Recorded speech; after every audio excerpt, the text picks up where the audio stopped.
Tu crois que tu as échoué, que tout est fini, que Dieu t'a oublié.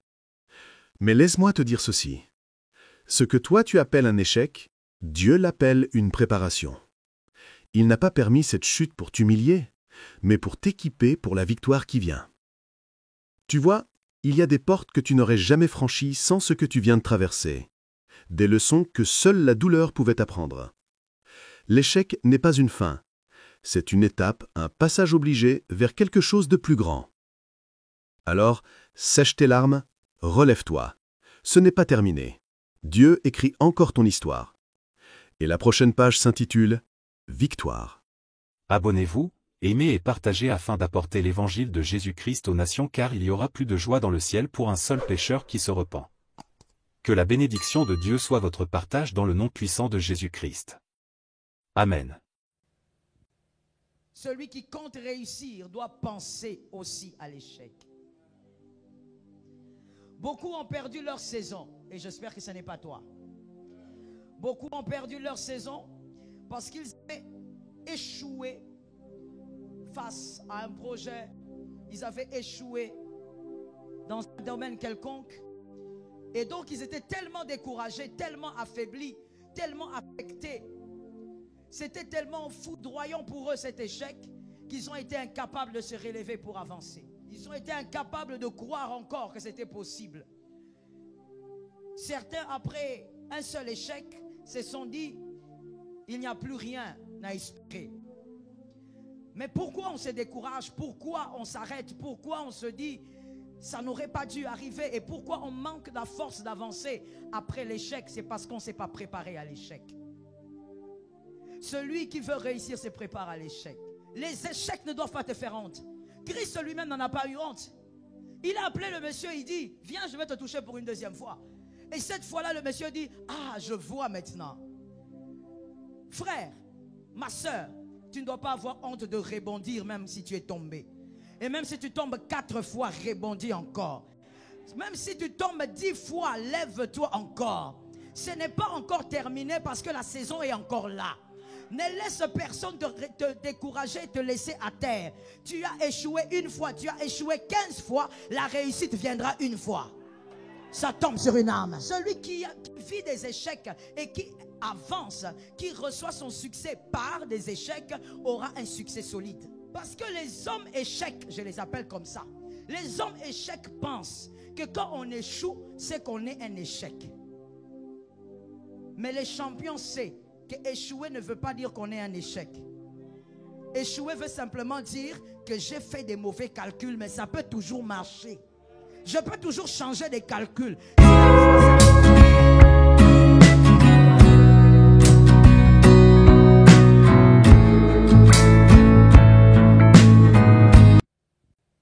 Celui qui compte réussir doit penser aussi à l'échec. Beaucoup ont perdu leur saison, et j'espère que ce n'est pas toi. Beaucoup ont perdu leur saison parce qu'ils avaient échoué face à un projet. Ils avaient échoué dans un domaine quelconque. Et donc ils étaient tellement découragés, tellement affaiblis, tellement affectés. C'était tellement foudroyant pour eux cet échec qu'ils ont été incapables de se relever pour avancer. Ils ont été incapables de croire encore que c'était possible. Certains, après un seul échec, se sont dit, il n'y a plus rien à espérer. Mais pourquoi on se décourage? Pourquoi on s'arrête? Pourquoi on se dit, ça n'aurait pas dû arriver? Et pourquoi on manque de la force d'avancer après l'échec? C'est parce qu'on ne s'est pas préparé à l'échec.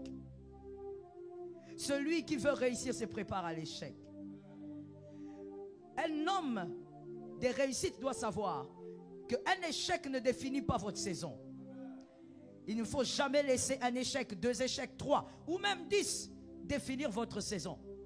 On peut échouer, mais on n'a pas raté la saison. Tout dépend de ce que vous ferez après. Tout dépend de votre attitude après. Ne laisse donc jamais un échec définir ta saison. Moi, j'ai vu beaucoup d'hommes intelligents, des femmes ambitieuses, mais rater leur saison parce qu'elles avaient misé sur un projet, un gros poisson, un gros morceau, et ça n'a pas marché. Et finalement, tellement découragés, ils ont tout lâché. Ils sont descendus très bas. Pourquoi? Parce qu'ils ont laissé un échec définir la saison. Au nom de Jésus, ne laisse pas un échec de cette année définir ta saison. Regardez ce qui se passe dans Exode 7, 12. Exode 7, 12. Le livre de la sortie. Exode, chapitre 7, verset 12. Je lis au nom de Jésus. Ils jetèrent tous leurs verges, et elles devinrent des serpents. Et la verge d'Aaron engloutit leurs verges. Le cœur de Pharaon s'endurcit, et il n'écouta point Moïse et Aaron selon ce que l'Éternel avait dit. Je reprends la parole de Dieu.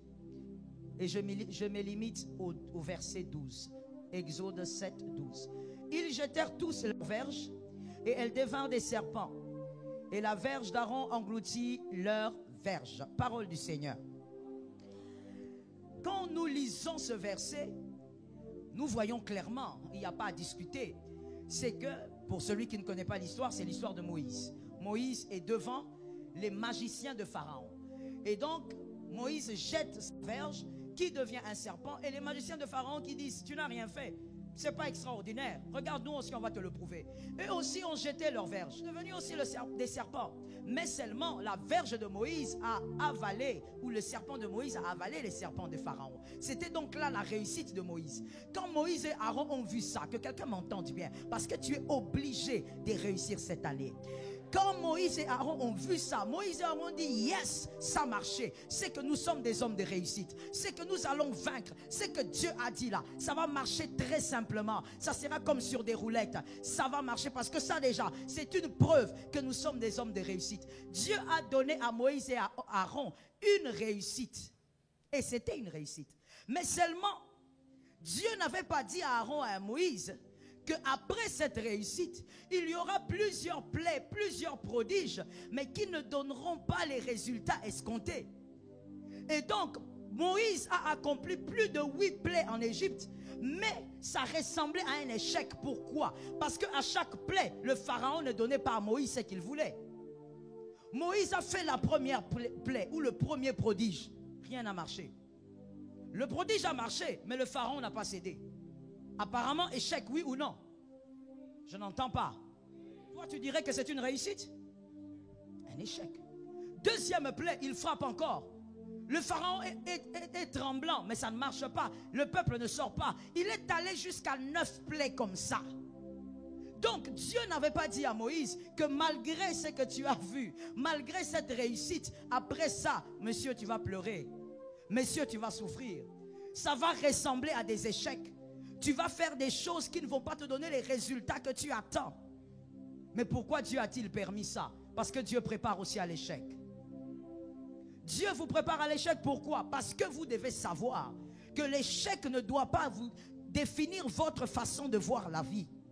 L'échec ne doit pas définir votre façon de fonctionner. Avec ou sans échec, n'oubliez pas avec qui vous travaillez. Que l'Éternel soit avec vous. Dieu te prépare aussi à l'échec parce que tu ne dois pas être un homme ou une femme qui se décourage face à des échecs. Parce que l'échec fait partie du kit de la réussite. Celui qui veut réussir se prépare à l'échec. Celui qui ignore l'échec est un perdant. Très souvent on dit on veut voir la gloire de Dieu. On veut saisir l'année. Mais on oublie que l'échec fait partie de la réussite. Ignorer l'échec, c'est échouer déjà. Quiconque a décidé d'ignorer l'échec dans sa vie, ou même cette année, a déjà commencé à échouer. Quiconque ne s'est pas encore préparé aux échecs, a déjà commencé à échouer. Dieu lui-même prépare à l'échec.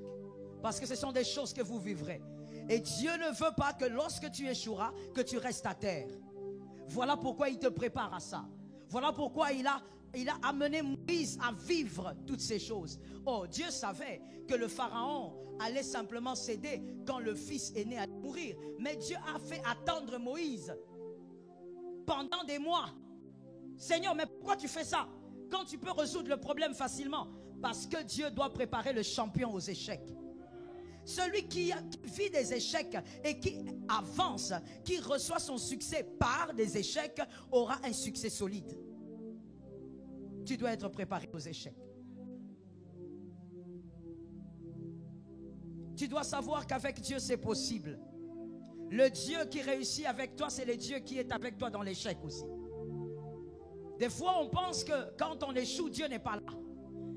Non, parce que Dieu ne peut pas échouer. Non, Dieu ne peut pas échouer, mais Dieu forme les champions. Et le champion est formé aussi dans l'échec. L'échec est aussi la moule qui forme les champions. Donc, dans la réussite, Dieu est avec toi. Qui a dit Amen? Et dans l'échec, Dieu aussi est avec toi. C'est lui-même qui te dit ça va marcher. C'est lui-même qui te dit n'abandonne pas. C'est lui-même qui te dit fonce encore. C'est lui-même qui te dit avance même si tu as perdu de l'argent. Avance, je serai avec toi. Et là où tu ne voyais pas la porte s'ouvrira parce que celui qui t'amène à la réussite, c'est celui qui est avec toi aussi dans l'échec. Celui qui est avec les apôtres sur la terre ferme, celui aussi qui est avec les apôtres dans la barque lorsqu'il y a le vent. C'est le même Dieu. Dieu aussi vous prépare à ça. Parce que Dieu forme, crée des vrais champions. Dis à ton frère, tu es un vrai champion. Oui, parce qu'il y a des champions qui le sont seulement par des belles phrases, mais qui ne le sont pas en réalité, qui abandonnent vite face à l'échec. Comment se prépare-t-on à l'échec? Je dis cette année, tu dois te préparer à ça, parce que tu dois réussir. Alors, comment se prépare-t-on à l'échec? Petit 1. On veille à ne pas l'ignorer. Ignorer quoi? L'échec.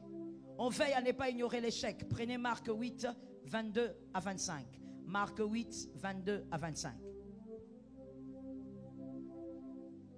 Oh, des fois ça sonne bizarre qu'on dise à quelqu'un sois préparé à échouer. Ça sonne bizarre, mais c'est quelque chose de puissant. Sois préparé à échouer veut dire sois préparé à réussir. Sois préparé à avancer. Tu ne dois pas ignorer que l'échec existe. Celui qui veut aller loin ne doit pas ignorer que sur le parcours, il peut tomber. Donc, n'ignorez pas que cela existe et vous réussirez. Marc 8, 22 à 25. Ça, c'est l'histoire de Jésus. J'aime beaucoup cette histoire. C'est parmi les histoires rares de la Bible où on dit, mais attends, qu'est-ce que Dieu voulait vraiment faire? Qu'est-ce que Christ voulait vraiment faire? Christ voit un aveugle et Christ dit, viens. Comme tous les aveugles, enfin les aveugles que Christ avait délivrés, Christ lui impose les mains. Et après ça, Christ lui pose la question. Est-ce que tu vois? Et le monsieur qui répond à Christ, oui, je vois, mais je vois des hommes comme des arbres. Donc en d'autres termes, je n'ai pas bien vu. Tu m'as imposé les mains, mais je ne vois pas très bien. Et la Bible dit que Christ n'a pas eu honte. Christ a appelé le gars, il dit viens. Christ a touché pour une deuxième fois. Je te pose vraiment la question, entre toi et moi, tu penses vraiment que Christ avait raté son miracle? Tu penses vraiment que Christ avait besoin d'un second toucher? Il a fait pour toi. C'était pour lui. C'est pour toi qu'il a fait. S'il a été capable de dire à un monsieur qui avait souffert 38 ans sur une piscine, lève-toi et marche, tu crois vraiment qu'il avait un problème d'ouvrir les yeux de cet aveugle? Qu'il fallait toucher 2 fois? C'est pas pour lui qu'il a fait, c'est pour toi qu'il a fait. C'est pour que tu saches que lui, en tant qu'humain, il a voulu te montrer que en tant qu'humain, ce n'est pas un problème de refaire une deuxième fois. Il ne faut pas avoir honte de recommencer quand on a échoué. Il ne faut pas avoir honte de rebondir quand on est tombé. Christ te montre un exemple en disant, tu es un homme de succès, un homme à réussite, mais tu dois savoir que tes échecs ne doivent pas te faire honte. Que quelqu'un dise, mes échecs ne doivent pas me faire honte. Est-ce que toi tu l'as dit ici? Parce que je n'ai pas entendu ici. Est-ce que vous l'avez dit? Les échecs ne doivent pas te faire honte. Christ lui-même n'en a pas eu honte. Il a appelé le monsieur, il dit, viens, je vais te toucher pour une deuxième fois. Et cette fois-là, le monsieur dit, ah, je vois maintenant. Frère, ma soeur, tu ne dois pas avoir honte de rebondir même si tu es tombé. Et même si tu tombes 4 fois, rebondis encore. Même si tu tombes 10 fois, lève-toi encore. Ce n'est pas encore terminé parce que la saison est encore là. Ne laisse personne te décourager, te laisser à terre. Tu as échoué une fois, tu as échoué 15 fois, la réussite viendra une fois. Ça tombe sur une âme. Tu as échoué 40 fois, la réussite viendra une fois. Dis à ton frère, tu réussiras. Non, sois un peu plus rapide que ça. Dis à ton frère, tu réussiras. Dis à un autre, sois courageux, tu réussiras. Jésus lui-même a démontré que je suis Dieu, mais je n'ai pas eu honte de toucher. Toi, tu es humain. Tu as honte de recommencer. Pourquoi? À cause de l'entourage, à cause de la famille. Ces personnes ne sont que des personnes comme toi. Recommence et tu réussiras gravement. Le succès sera entendu dans ta maison. N'aie pas honte de recommencer. Il y a quelque chose aussi qu'un champion doit comprendre. Des réussites n'a pas honte de dire j'ai échoué. Un homme appelé à la grandeur n'a pas honte de dire là j'ai fait des mauvais calculs, j'ai échoué. C'est une vie normale pour les champions. Mais les hommes d'échec, les hommes qui ne font rien, les hommes qui sont incapables de réussir, eux ils ont honte de l'échec. Parce que les hommes échecs, je les appelle comme ça, les hommes échecs pensent que quand on échoue, c'est qu'on est un échec. Mais les champions savent que échouer ne veut pas dire qu'on est un échec. Échouer veut simplement dire que j'ai fait des mauvais calculs, mais ça peut toujours marcher. Je peux toujours changer des calculs. Dis à un voisin, on peut toujours changer des calculs. Jésus n'a pas eu honte de ça. Je dis à ne rate pas à cause des regards des gens. Ne rate pas à cause des regards des membres de ta famille.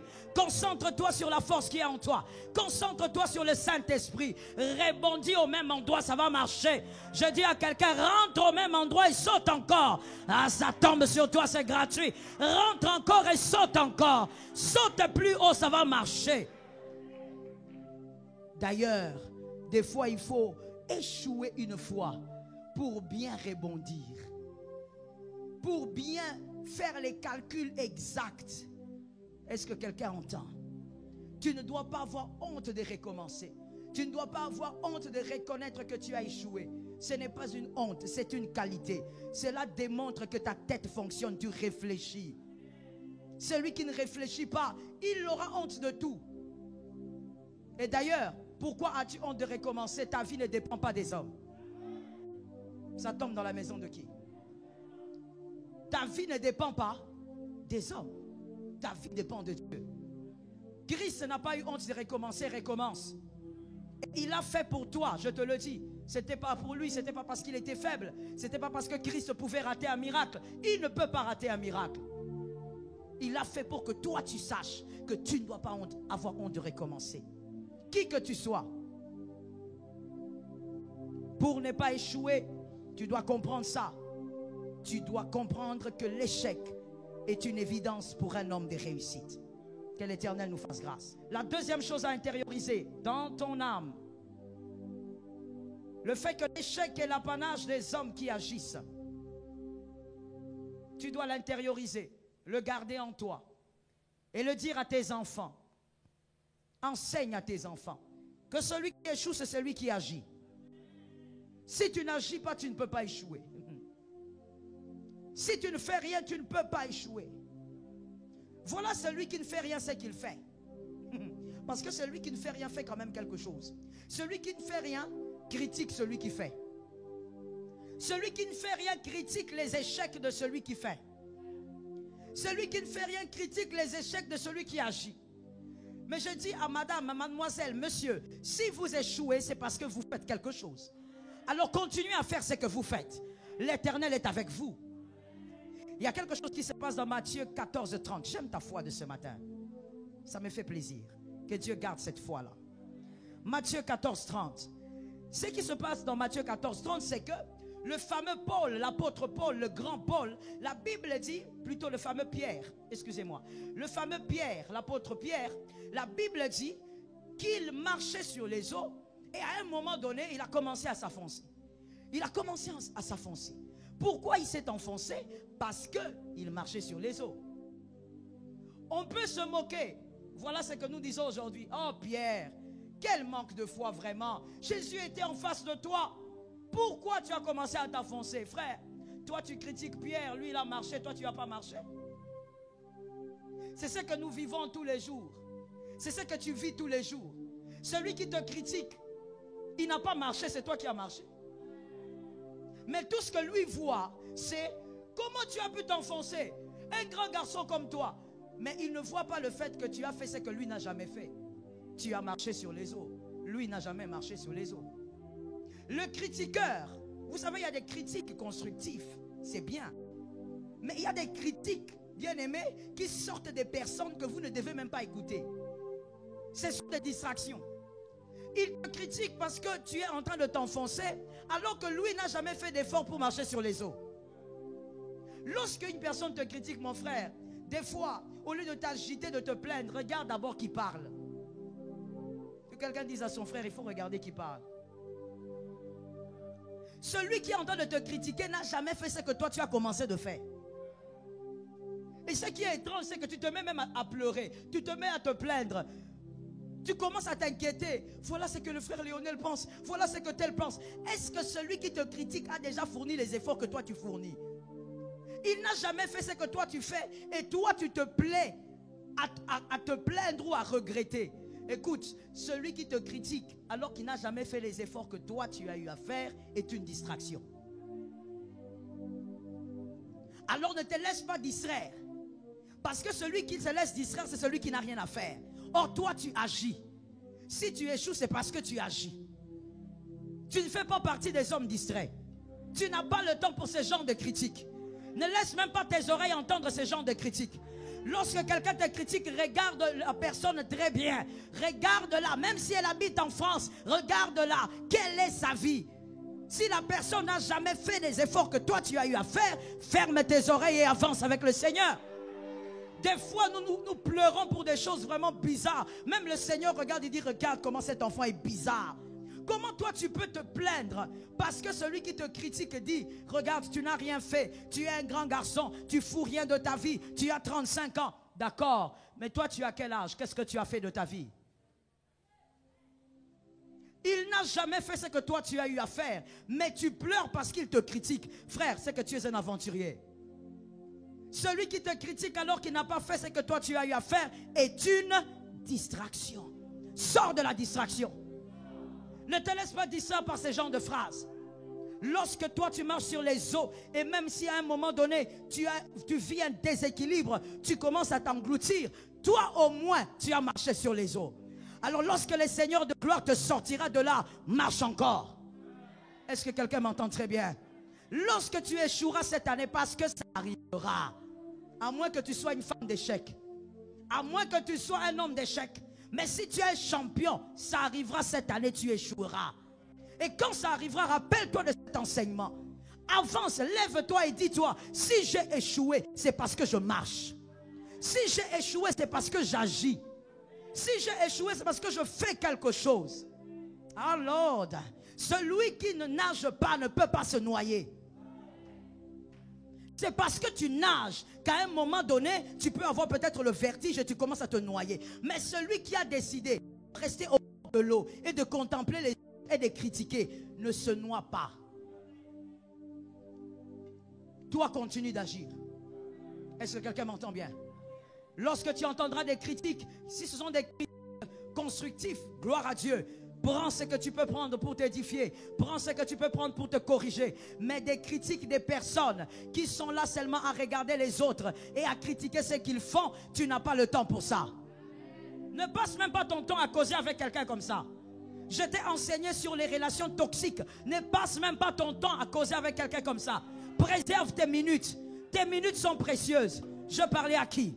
Tes minutes sont précieuses. Tes heures sont précieuses. Ne passe pas ton temps à parler avec quelqu'un comme ça. Avance. Est-ce que quelqu'un m'entend bien? Avance avec courage. Et dis-toi, moi j'agis, voilà pourquoi j'échoue. Moi je fais quelque chose, voilà pourquoi j'ai raté de comprendre une chose. Voilà pourquoi j'ai bronché. Parce que moi j'agis. Que le Seigneur te soutienne. Refuse de t'arrêter à cause d'un échec. Très souvent les chrétiens, nous ne nous préparons pas à l'échec. Voilà pourquoi nous sommes très souvent déstabilisés. Quand une petite chose arrive, tout de suite nous perdons la foi. Et des fois même, nous attribuons ça très vite aux démons parce qu'on se dit non, non, non, non, moi je ne peux pas échouer. Oh mon frère, l'échec fait partie du kit de la réussite.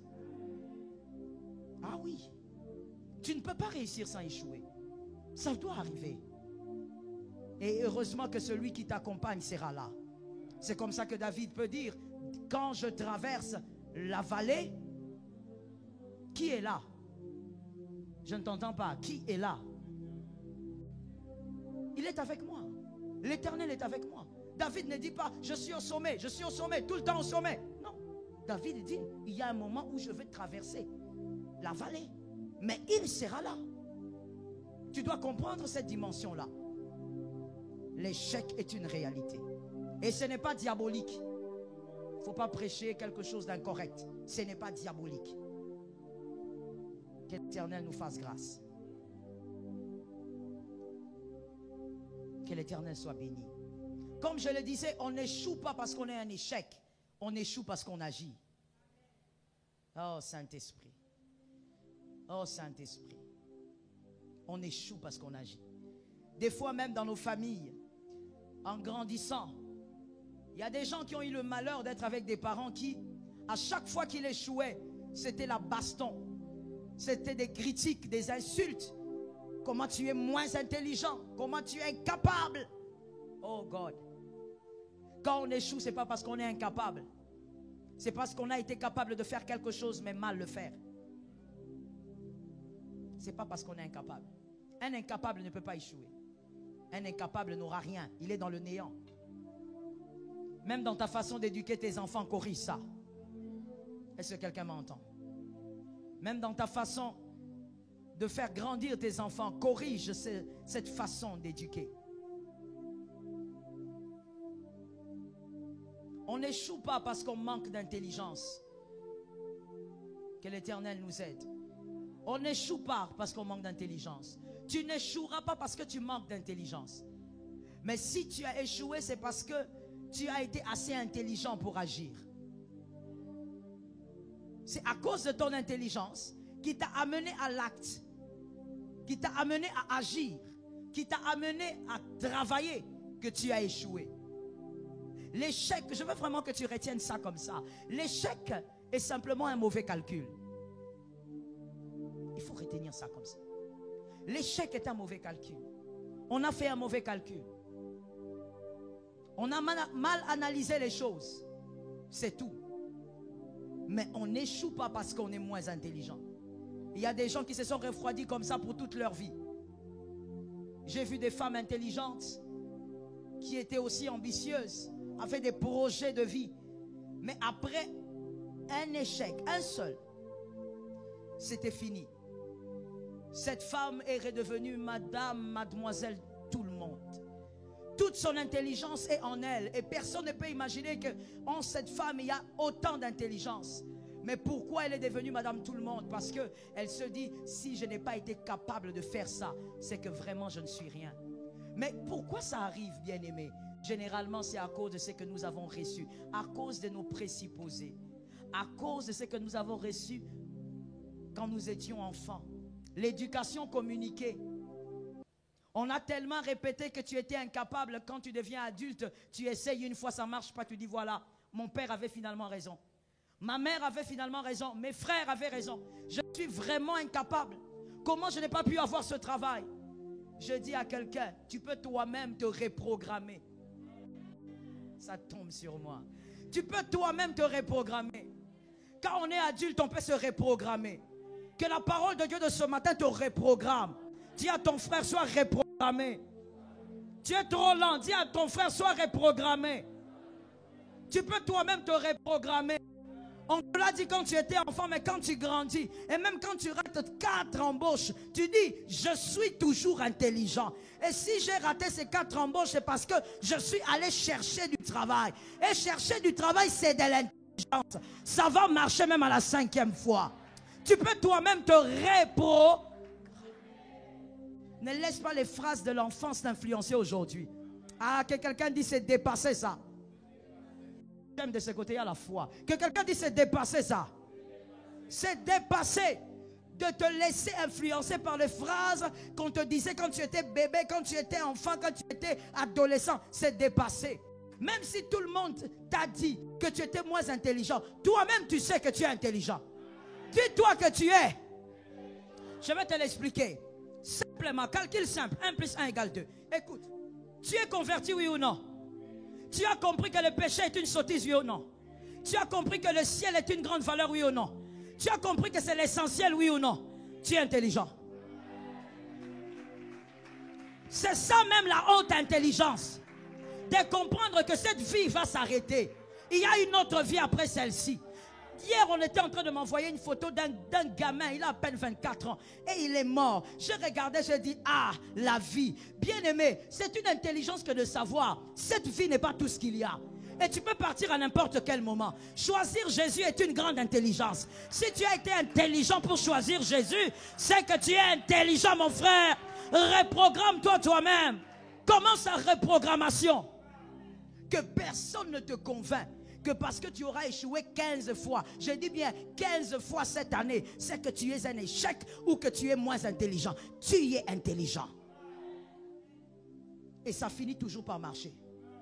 Laisse-moi te dire une chose que moi j'ai comprise.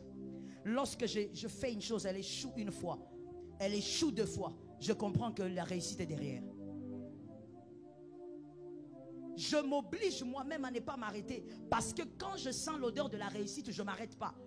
Et l'odeur de la réussite s'annonce des fois par l'échec. Quand tu échoues, fonce encore. C'est que derrière il y a quelque chose. Est-ce que quelqu'un m'entend bien? C'est comme avec Goliath qui disait, écoutez, dites-moi déjà, qu'est-ce qu'on va donner à celui qui tuera Goliath? Parce que derrière Goliath, il faut qu'il y ait quelque chose. Derrière Goliath, il y a la fille de Saül. Je dis à quelqu'un, cette année, tu échoueras. Mais tu vois derrière cet échec, tu vois même quand tu échoueras là, ne m'appelle pas. Tu vois quand tu échoueras là, n'appelle aucun prophète. Parce que derrière cet échec-là, il y a la réussite. Tout ce que tu dois faire, c'est foncer avec la foi. Je dis à quelqu'un, reprogramme-toi. Reprogramme-toi. Et même s'il arrive que l'échec te fasse pleurer, frère, ça c'est pas un problème. Tu vas aller là-bas, tu pleures, tu vas là-bas, tu pleures avec ta femme. Pleurer n'est pas un programme, le regret, normal. Mais après tout ça, rappelle-toi que tu es un vaillant. Que cette année, on ne te l'a pas donné pour pleurnicher. Ça tombe sur quelqu'un. Cette année, on ne t'a pas donné pour pleurnicher. On t'a donné l'année pour saisir la saison. On t'a donné l'année pour la vie pleinement. Par l'autorité du Saint-Esprit et au nom de Jésus de Nazareth, vis ta saison pleinement. Ce n'est pas une année où tu dois pleurnicher. Parce que j'ai raté un boulot, parce que j'ai raté ceci. Oh, c'était l'opportunité de ma vie. Frère, attention. Ce qui est passé, ce que tu as raté n'est pas l'opportunité de ta vie. Si c'était l'opportunité de ta vie, tu ne l'aurais pas raté. Je te le dis comme prophète, ce n'est pas l'opportunité de ta vie. L'opportunité de ta vie, tu ne la rateras pas. Alors tu dois avoir le courage en toi. Tu dois croire en toi. L'opportunité de ta vie, tu la rateras pas, elle viendra, tu la saisiras. Adonai Elohim Emmanuel qui est en toi ne permettra pas que tu rates l'opportunité de ta vie. Est-ce que quelqu'un m'entend? Est-ce que quelqu'un comprend ce que je dis? Lorsque Jonas a décidé de fuir Ninive, Dieu le regarde et Dieu dit, regarde cette aventure. Il ne comprend même pas que par cette prédication, je veux faire de lui le plus grand évangéliste que la Bible n'a jamais connu.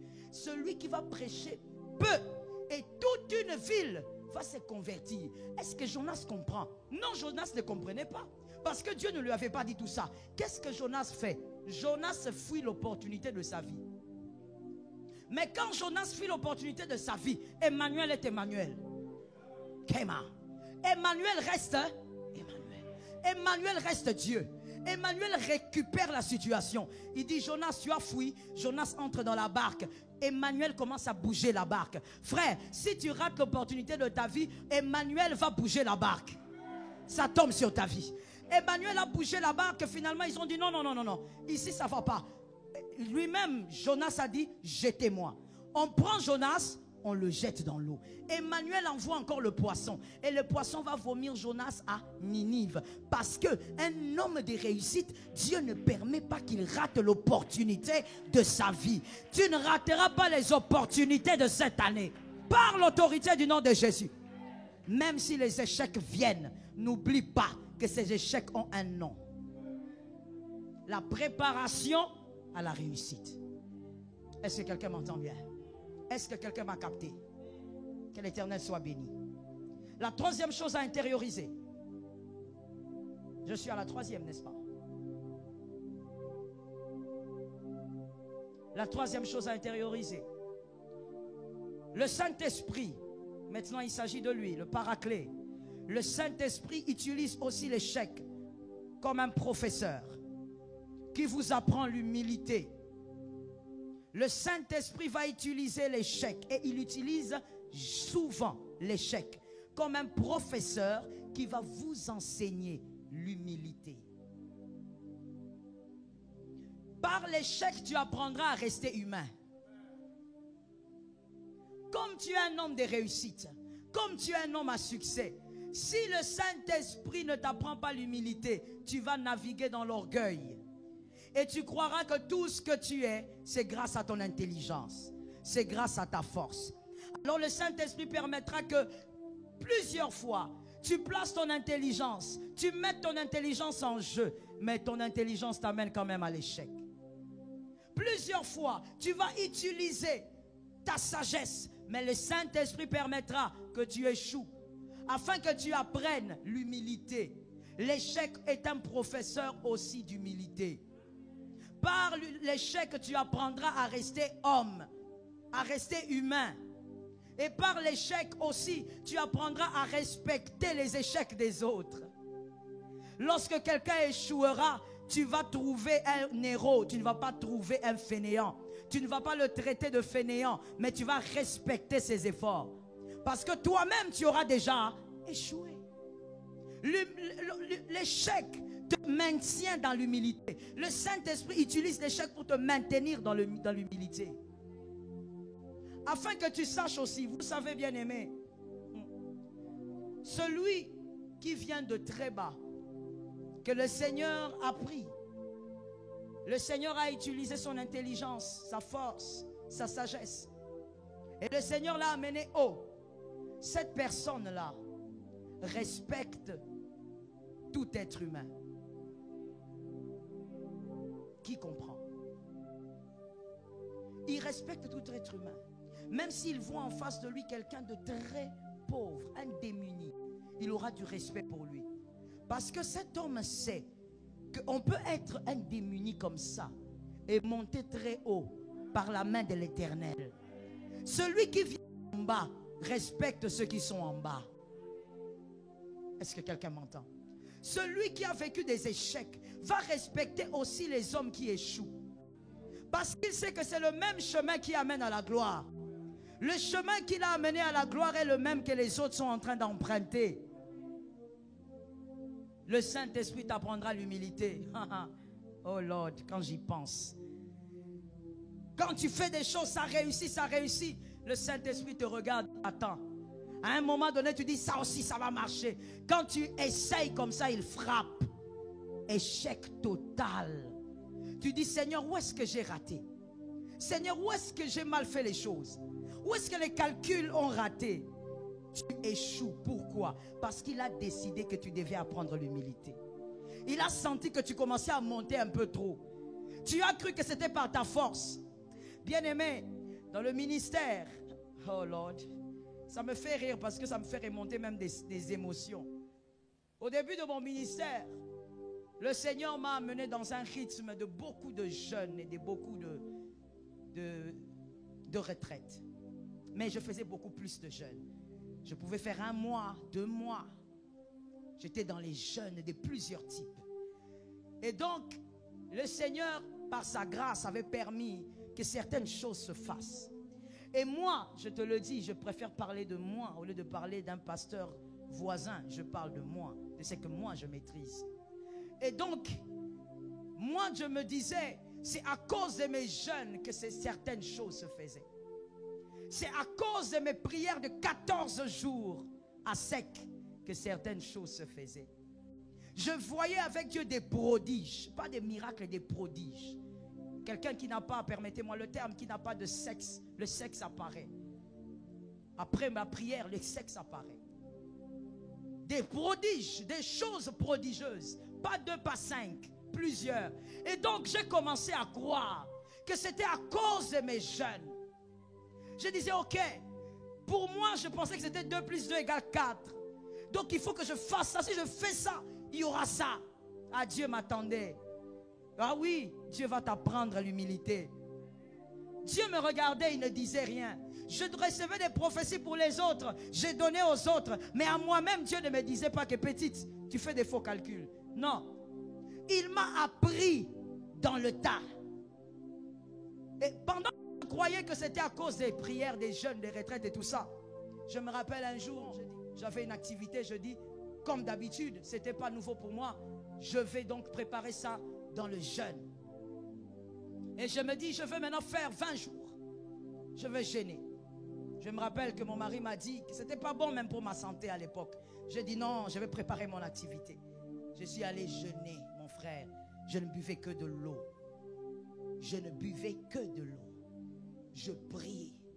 J'étais à la montagne, j'ai laissé mes enfants. 20 jours, j'ai dit Seigneur, parce que j'étais vu faire des prodiges quand je jeûnais. Voilà comment moi j'ai calculé les choses. Là où il faut voir la grâce, si tu n'as pas échoué pour que le Saint-Esprit t'apprenne l'humilité, là où tu dois dire grâce, toi tu vas dire c'est ma force. Or, frère, toute réussite, même si elle semble être le produit de ton intelligence, c'est une grâce. C'est justement par l'échec que tu vas réaliser que la réussite est une grâce. Et donc après ces jeûnes, je descends. Je me dis, ah, la gloire de Dieu est avec moi. Ah, Dieu va agir.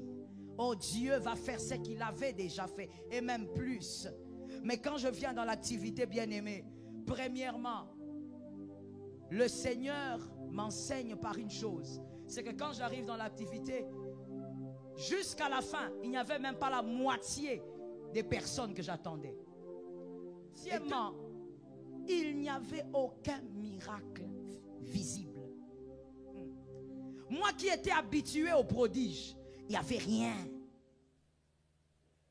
Et après ça, dans mon bureau, je me mets à genoux, je dis Seigneur, où est-ce que j'ai raté? Où est-ce que j'ai échoué? Qu'est-ce que je n'ai pas compris? Est-ce que vraiment? Et regardez mon attitude après ça.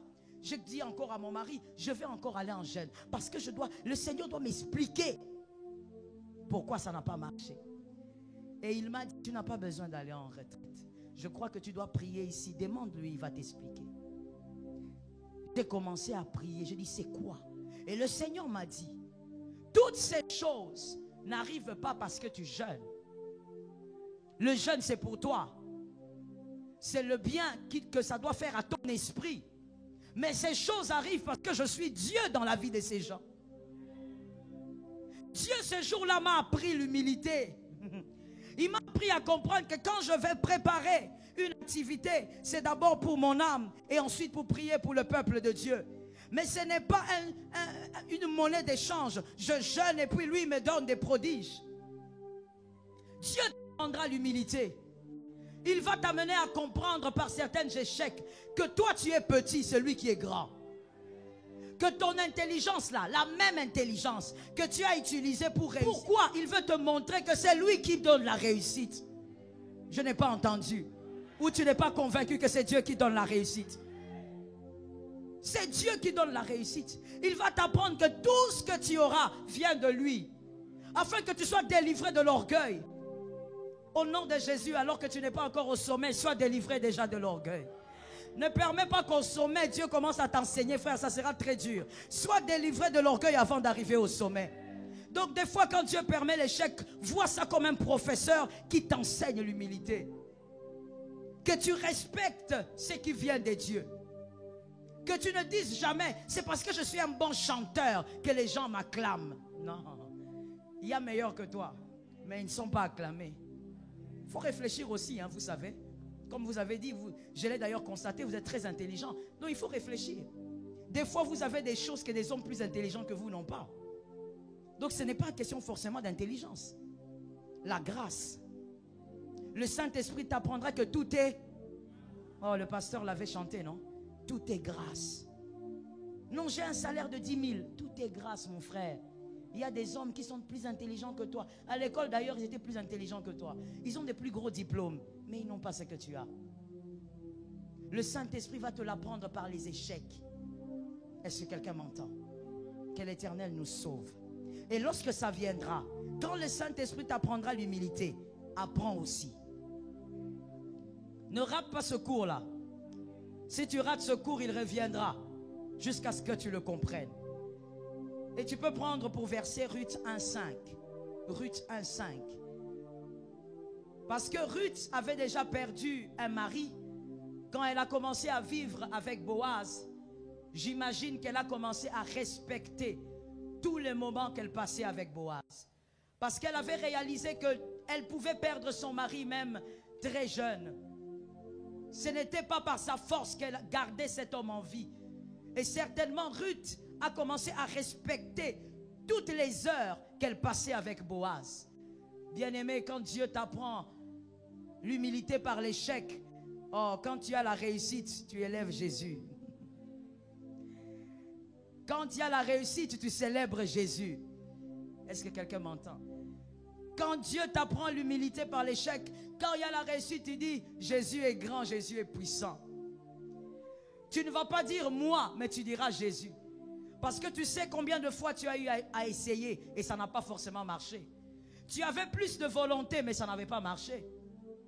Tu as mis ton intelligence en jeu, mais ça n'avait pas marché. Donc tu reconnaîtras la grâce quand tu réussiras. Ça tombe sur quelle âme? Ça tombe sur quelle vie? Tu reconnaîtras la grâce. Tu reconnaîtras que c'est la grâce. Oh oui, bien-aimé, les gens qui disent oui, c'est par la grâce de Dieu, ils n'ont pas tort. Si seulement c'est une phrase vraie et qu'on ne le dit pas par habitude, ils n'ont pas tort. Tout est grâce de Dieu. C'est par la grâce de Dieu que tu peux même célébrer une victoire. Cette année, c'est par la grâce de Dieu que tu célébreras les victoires. Riba Shakaya. Tu sais, il y a des hommes plus beaux que toi, des femmes plus belles qui sont en train de dormir en paix dans les cimetières. Il y a des hommes plus intelligents que toi qui n'ont pas le travail que tu as. Ils sont plus intelligents. Sur terrain comme ça, tu n'as pas de place. Mais toi, Dieu te fait grâce. Voilà pourquoi quand Dieu te fait grâce et t'accorde une réussite, respecte-la.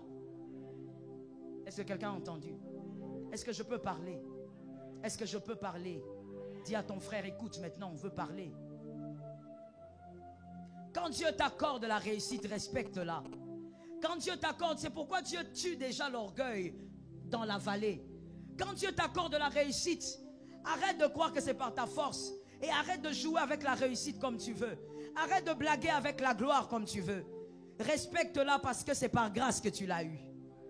Est-ce que quelqu'un m'entend? Vous savez, on est dans un pays où je ne pense pas que cet enseignement, normalement, je devais même prendre tout ce temps pour le donner. Parce qu'on est dans un pays où tout ce qu'on a vécu t'enseigne déjà ça. T'enseigne ça. Tu as vu dans ces pays des gens devenir des présidents par... Non, dis-le. Par grâce. Il n'avait rien du tout pour être un président. Rien. Mais il est devenu ton président. Des gens qu'on a vus arriver, ne sachant pas même parler le français, mais qui ont dirigé la ville ici. Pourquoi tu ne réagis pas? Tu as peur de quoi? C'est moi qui parle, c'est pas toi. Mais oui, tu devrais être à l'aise d'ailleurs. On les a vus diriger la ville ici. Ils te dirigent alors que toi tu es licencié. Et lui n'arrive même pas à formuler une petite phrase en français. Mais il te dirige. Dans notre Congo là, on l'a vu. Est-ce que c'est dans ce pays qu'on doit apprendre aux Congolais ou aux chrétiens congolais la grâce? Qu'est-ce qu'on n'a pas vu ici? On a vu. On a vu des chantres qui n'avaient aucune voix, mais devenir des très grands chantres. Quand tu compares la voix, tu dis non, attends, c'est quoi cette affaire? C'est comme ça que des fois pour les païens, surtout les païens, loin du Seigneur, qui sont moins illuminés, n'arrivent pas à comprendre et disent non, non, non, ça doit être les fétiches. Ça doit... Non, la grâce existe. C'est tombé sur toi, hein? Cet amen-là, que ce soit la clé d'une grâce. Alors, comme ils n'arrivent pas à comprendre, ils disent, ah, comment ce gars-là, il a une voix façon comme ça? Comment il peut se faire entendre sur tout Kin, sur tout le Congo? Frère, la grâce existe. Quand Dieu décide d'élever quelqu'un, il élève quelqu'un. Dans ce pays, on a vu ça. On a vu des personnes avec des très belles voix ne jamais être élevées autant que certaines personnes. Est-ce que quelqu'un entend? J'ai déjà entendu un chanteur lui-même dire, je sais que j'ai une mauvaise voix. Moi, je sais. Moi-même, je l'ai déjà entendu dire ça. J'ai une mauvaise voix, je ne chante pas bien. Mais je chante. Et celui qui dit qu'il chante là, il a un succès fou. Et comme le païen ne comprend pas, il dit, c'est le fétiche. Non, la grâce existe. Dieu peut prendre quelqu'un vraiment nul et lui accorder la grâce. S'il t'accorde grâce, il y aura la réussite. Même dans ce que tu n'imaginais pas, il y aura la réussite. Donc mon frère, s'il te plaît, reste dans l'humilité. Parce que tout est grâce. Aujourd'hui tu es devant, demain quelqu'un d'autre le sera. Moi c'est ce que Dieu m'a appris. Aujourd'hui c'est toi qui es acclamé, demain quelqu'un d'autre sera acclamé. Ça ne sert à rien d'être orgueilleux. Apprends donc l'humilité par les échecs. Est-ce que quelqu'un m'entend bien? Et je te conseille mon frère, au lieu que Dieu t'oblige par plusieurs échecs à apprendre l'humilité, par l'enseignement là, profite et apprends. Que l'Éternel nous fasse grâce. Le dernier point, le quatrième point, Jérémie 19, 11. Voici la chose à intérioriser aussi, à ne jamais oublier. Enseignez-les à vos enfants. Jérémie 19, 11. Mais l'Éternel est avec moi comme un héros puissant. C'est pourquoi mes persécuteurs chancellent et n'auront pas le déçu. Ils seront remplis de confusion pour n'avoir pas réussi. Ça sera une honte éternelle qu'il ne s'oubliera pas. Ça tombe sur toi. Je réponds à la parole du Seigneur. Il faut avoir l'habitude de dire amen à la parole. Mais l'Éternel est avec moi comme un héros puissant. C'est pourquoi mes persécuteurs chancellent et n'auront pas le déçu. Ils seront remplis de confusion pour n'avoir pas réussi. Ça sera une honte éternelle qui ne t'oubliera pas. Ils auront honte parce qu'ils se moquent de toi. Ils se moquent de tes échecs. Lord. Ils se moquent du fait que tu as échoué encore au début de cette année. Mais ils n'ont pas constaté qu'il y a un héros avec toi. La Bible dit, Jérémie dit, il est un héros puissant. Il n'est pas seulement héros, mais il est puissant. Celui qui est avec toi est redoutable. Tu ne dois jamais oublier ça. La réussite, c'est pour toi. La gloire, c'est pour lui. L'héros puissant qui est avec toi permettra des réussites. Ça n'a pas marché aujourd'hui, ça marchera en mars. Ça marchera en février. Ça marchera en septembre. Même en décembre. Frère, tu as un puissant héros, voilà pourquoi ça marchera. D'ailleurs, laisse-moi te dire la vérité. Moi, je ne compte pas vraiment sur ton intelligence. Tu sais pourquoi? J'ai vu des hommes plus intelligents que toi être des échecs. Je ne dis pas échouer, mais devenir eux-mêmes des échecs dans la société. Donc, je ne compte pas trop sur ton intelligence. Je compte sur le Dieu qui est avec toi. Tant que le Dieu qui est avec toi sera avec toi, je serai d'accord avec toi. Je reprends la phrase. Tant que le Dieu que je connais sera avec toi, je serai d'accord avec toi. Ça marchera parce que c'est un puissant héros. Cet héros-là n'aime pas l'échec. Il ne forme pas des échecs. Il permet l'échec, mais il n'est pas un formateur des hommes échecs. C'est un héros qui donne la victoire même à la croix. Même à la croix, il forme des héros. Oh Saint-Esprit, qu'une onction de grâce soit sur nous. Même en train d'agoniser, Jésus est en train de former un héros qui était un ex-brigand. Il forme un héros commence à se former à la croix, alors que la croix est un lieu de douleur. Moi, je ne comprends pas ces choses. Le lieu de douleur, les lieux de larmes, alors que le sang est en train de couler abondamment. Au lieu de se concentrer sur sa douleur, Jésus est en train de former un héros. Un héros qui dit, moi je sais que toi tu as un royaume. Qui t'a dit qu'il a un royaume? Tant que le puissant héros est là, la réussite est possible même à la croix. La réussite est possible même à 3 minutes de la mort. Écoute quelque chose de merveilleux. Si Jésus agonisant a créé un héros, aujourd'hui il n'est pas agonisant. Aujourd'hui c'est un puissant guerrier. Le ressuscité du troisième jour. Il ne recule pas face au combat. Le Dieu qui est en toi, il est plus puissant que celui qui était à la croix. Alors tu réussiras forcément. Le vaillant héros est là. Oh, vous savez quand moi je pense à ça, ça fait monter des émotions en moi. Parce que je me dis, ce que je suis incapable de faire, le vaillant héros le fera. Il y a des choses qui se feront non par ma force, mais par le vaillant héros.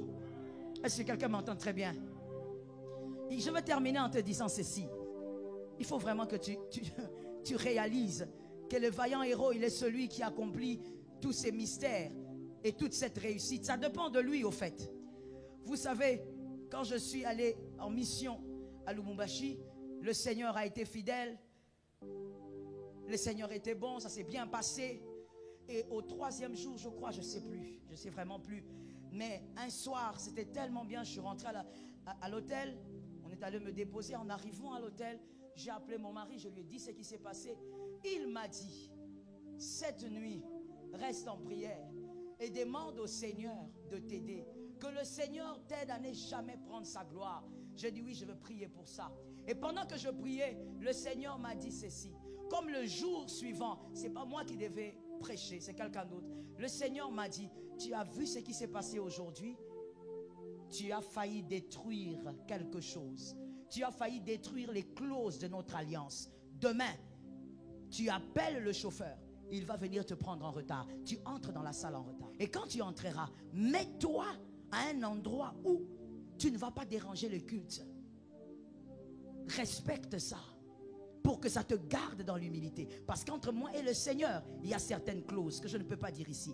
Et donc, après cette prière, j'ai dit, Seigneur, j'ai compris. J'ai compris quoi? Que le vaillant héros doit rester vaillant héros. Le vaillant guerrier doit rester vaillant guerrier. Celui qui monte sur l'âne, nous sommes des ânes. Nous sommes des ânesses. Nous ne pouvons pas prendre la gloire du maître. C'est le maître qui monte sur nous. Même si nous allons marcher sur les pagnes, mais c'est le maître qui est glorieux. Et quand j'ai prié, bien aimé, j'ai tellement prié que ce jour-là, je t'assure, j'ai rarement eu peur comme ça. Parce que moi, j'ai très peur de perdre Dieu. En tout cas, j'ai très peur de ça. S'il y a des choses que je crains dans ma vie, c'est de sentir que Dieu est loin de moi. Je ne peux pas supporter ça. J'ai prié ce jour-là, j'ai pleuré, j'ai dit, Seigneur, pardonne-moi. Si j'ai osé prendre ta gloire, pardonne-moi. Et le jour suivant, je suis parti. Le chauffeur m'a demandé, maman, est-ce que ça va bien? Pourquoi il faut venir vous prendre en retard? Je dis, venez simplement en retard. Je veux me reposer un peu. Et quand il est venu, on m'a amené à l'église. Quand on voulait me faire passer par la grande porte, j'ai dit, non, non, non, laissez-moi entrer. Donnez-moi l'autre accès, que je me mette là derrière. Je me suis mis là. Jusqu'à la fin du culte, les organisatrices n'ont pas compris. Il y a une même qui était un peu lésée. Mais à la fin du culte, comme le pasteur Jean-Jacques était là, je lui ai expliqué et je lui ai demandé d'expliquer aux organisatrices. S'il y a une chose que tu ne dois jamais confondre, peu importe ce que Dieu fera avec toi, tu n'es pas le vaillant héros. Tu n'es pas le puissant guerrier. Le puissant guerrier, c'est celui qui est avec toi. Jésus est le puissant guerrier et il doit le rester. Toujours devant le grand guerrier, tu dois te sentir petit. Le jour où tu arrêtes de te sentir petit, arrête de faire tout ce que tu fais et commence à pleurer devant Dieu. Sens-toi toujours petit, parce que la gloire c'est à lui. Pourquoi Jérémie dit il est le puissant héros? Parce que Jérémie reconnaît que tout ce qu'il vit, dans tout ce qu'il fait, il y a un puissant héros. Tu dois le reconnaître tous les jours de ta vie. Qu'aucun homme ne te fasse croire que ce que tu es, c'est parce que tu es excellent. Ah mon frère, si seulement tu savais. C'est pas parce que tu es excellent. Ah, Jésus est un grand professeur. Jésus m'a appris que même si tu bosses dur, ce n'est pas toi. Ah, Jésus. Il m'a appris ça. Non, même si tu bosses dur, ce n'est pas toi. Même si tu ne dors pas les nuits, ce n'est pas toi. Même si tu dors 2 heures, même si tu prépares les prédications pendant 5 heures, ce n'est pas toi, c'est le puissant guerrier. C'est lui. Toute la gloire doit lui revenir. Lorsqu'on dit qu'il est là, ce n'est pas seulement pour dire je réussirai, Jésus est là, mais c'est aussi pour dire tu dois toujours reconnaître que c'est lui. Est-ce que quelqu'un m'entend? J'aime ce que le pasteur Atom il dit dans une chanson, je ne sais plus exactement, je paraphrase. Quand je prie ou quand je chante, je ne sais plus, mais à un moment donné, je rentre me mettre à genoux et je reconnais que c'est toi qui fais tout. Tu ne dois jamais oublier que c'est lui qui fait tout. Que les hommes ne t'égarent pas. La réussite égare les hommes. Ici, je parle aux enfants de Dieu. Hein? Donc, je ne peux pas parler comme parlant aux païens. Que la réussite ne t'égare pas. Que les hommes ne t'égarent pas. Les hommes ont tendance à vous acclamer, à vous lever, à vous dire, c'est vous qui avez fait. Toi, tu sais qui a fait. Même si eux disent, c'est toi, toi, tu sais qui a fait. Ah oui. Si tu as réussi, c'est parce que d'abord tu as envie que tu peux dire, j'ai réussi. Et la gloire revient aux vaillants héros. Si tu as réussi, c'est parce qu'il y a quelqu'un qui a décidé que tu devais réussir. Dis à ton voisin le plus proche, n'oublie jamais la place du vaillant héros. Est-ce que quelqu'un m'entend? Des fois même dans les églises, laissez-moi le dire, je peux le dire? Est-ce que je peux le dire? Je réponds, est-ce que je peux le dire? Dans les églises locales, des fois on voit ça. Nous en tant que pasteurs, on voit. Vous verrez quelqu'un venir à l'église. Ah, combien de fois j'ai vu ça? Moi-même, je suis fatigué de voir ça. Fatigué. Vous voyez quelqu'un venir, il n'avait rien. Il n'avait que son intelligence et sa sagesse. Mais son intelligence et sa sagesse ne lui avaient pas donné quoi que ce soit. La prière, la prédication de l'évangile, le coaching, la personne commence à réaliser qui elle est, qu'est-ce qu'elle peut faire. Et finalement, avec l'onction du Saint-Esprit, la personne commence à évoluer et Dieu commence à bénir. Mais la même personne, quand elle est à peine bénie, je n'appelle même pas ça bénédiction vraiment, à peine, il est dans le prélude de la bénédiction. C'est cette personne-là qui commence à zapper les cultes. Pour venir au culte du dimanche, il faut l'envoyer des textos. Pour venir au culte du dimanche, il faut l'appeler. Et des fois même, il vous répond par un texto. Je suis tellement fatigué que je dois faire reposer mon cerveau. Pour venir prier, c'est tout un problème. Quand il a sa dîme, il regarde la dîme, il dit cette dîme ici, non, ça ne ressemble pas au pasteur Joël, ça. Ça, je vais aller donner ça à un pasteur ghanéen que je connais qui vient d'arriver. Tu me regardes comme ça, hein? C'est de toi que je parle. La personne oublie même que tout dépend de Dieu. C'est l'Éternel qui a été avec lui. La personne dit maintenant à Dieu, je suis occupé, je ne peux pas prier, je suis occupé. Or, tout ce qu'il a vient de Dieu. Hey, l'homme, c'est vrai que le cœur de l'homme est tortueux. Quelqu'un va chercher des enfants, il cherche l'enfant. Le Dieu de grâce lui donne un enfant. Et c'est fini. Il n'a plus le temps pour l'église. Mais il a le temps pour aller jouer au golf le dimanche. Il a le temps pour jouer au basket. Il n'a plus le temps pour Dieu. Frère, tout vient de Dieu. Que Dieu t'épargne ce que je suis en train de dire. Comme je te l'ai dit tout à l'heure, je suis fatigué de voir ça, moi. Fatigué. Fatigué. Que Dieu t'épargne de ce genre de choses. Pourquoi ne pouvons-nous pas voir dans l'église du Congo que le Seigneur nous vienne en aide? Pourquoi ne pouvons-nous pas voir comme on le voit dans les pays anglophones? Un général, mais qui est à l'église, il est au protocole. Il ne rate pas au culte de l'église, un général d'armée. Pourquoi on ne peut pas voir aussi à l'église du Congo un ministre, des grands entrepreneurs, des milliardaires, mais qui est à l'église, il est à la chorale, il chante pour Jésus. Il ne rate même pas les répétitions. Mais toi, tu n'as même pas l'un tiers de ce qu'il a. Oh, comme il est déjà fier. Comment est-ce que l'église peut prospérer? Je parle de l'église du Congo. Comment?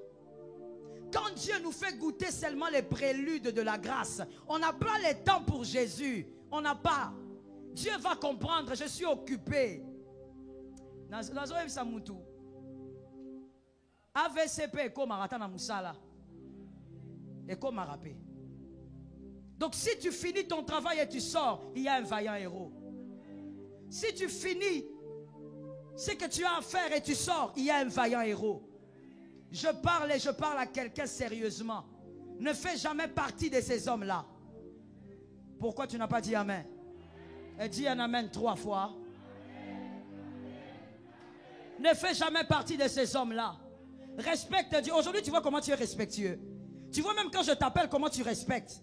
Tu vois comment tu me réponds avec vitesse. Oui, pasteur, est-ce que ça sera la même chose si Dieu t'élevait aujourd'hui? Si Dieu te faisait monter des avions toutes les semaines, est-ce que tu vas me parler de la même manière? Laisse-moi parler aujourd'hui. Est-ce que ça sera de la même manière? Que l'Éternel t'épargne ça. Que ça ne soit pas toi. Que ça ne soit pas le voisin juste à côté. Que l'Éternel te bénisse et qu'il bénisse sa parole. Shalom bien-aimés dans le Seigneur, j'espère que vous avez aimé cette vidéo. Abonnez-vous et partagez pour porter l'évangile de Jésus-Christ aux nations. Merci de faire partie de notre famille merveilleuse Jésus-Christ. Que Dieu vous bénisse abondamment.